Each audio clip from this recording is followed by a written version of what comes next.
www.web.com. Thank you for speaking with me about Dexter Original Sin. First of all, as a fan of the original series, I'm so excited that you're taking us on yet another Dexter journey with this new series. So thank you, sir. Which is what inspired you to kind of unpack Dexter's early years, and how does this new series expand or redefine the mythology of this character? The inspiration actually came from Paramount. When we did, I don't know if you saw New Blood, which was, it was the most successful show in the history of Showtime. And they immediately ordered a sequel. And I hired a writing staff. We wrote all the scripts. And then Chris McCarthy came in and took over Paramount Plus from MTV. And he had done Yellowstone and the prequels of Yellowstone, 1923 and 1883. And I'm just a huge fan of those shows. I've seen every episode of all of them before I even knew Chris. And then he said, you know what? We're not so much in the sequel business as we are in the prequel business. So let's put this on the back burner, and I want you to come back and pitch me a prequel. And so I thought about it for, I'd say, about 10 days. With a couple of other writers, we sat around in a writing room and just what-ifed.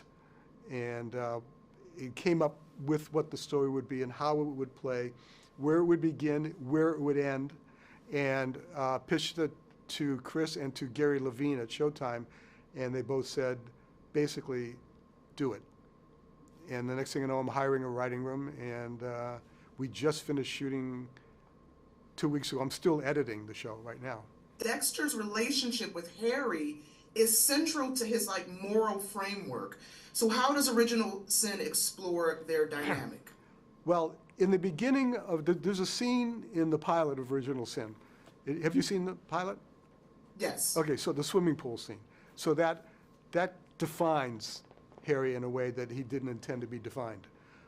We all know that Dexter, not we all know, people who have seen the show, the original Dexter, know that Dexter was found in a shipping container with blood with his dismembered mother.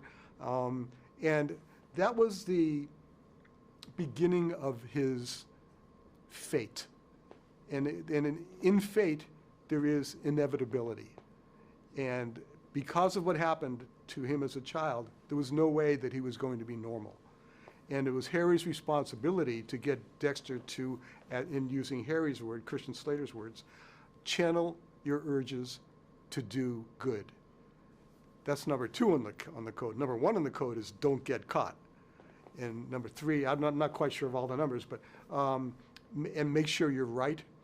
And then Harry gives Dexter permission to do his first kill because he's been refusing to allow Dexter to follow that. But Harry's life is in danger, and he allows Dexter to do that, and that sets off a whole other evolution of the character. When we meet Dexter, he's in medical school, he's got all the stuff going on inside him, and he's desperately trying to blend in. But he can't really get it right. He's never kissed a girl. He doesn't even know how to throw his cap in the air when he graduates from college.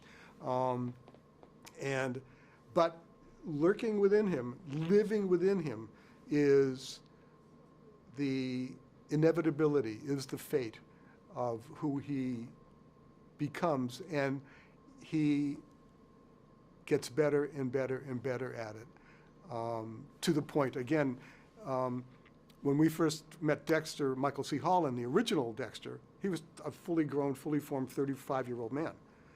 Our Dexter, played by Patrick Gibson, is a 20-year-old kid and a college student and hasn't killed anybody and has to learn how to do it and has to get permission to do it and has to then actually do it and then figure out, now what do I do? I've got this dead person on my hands.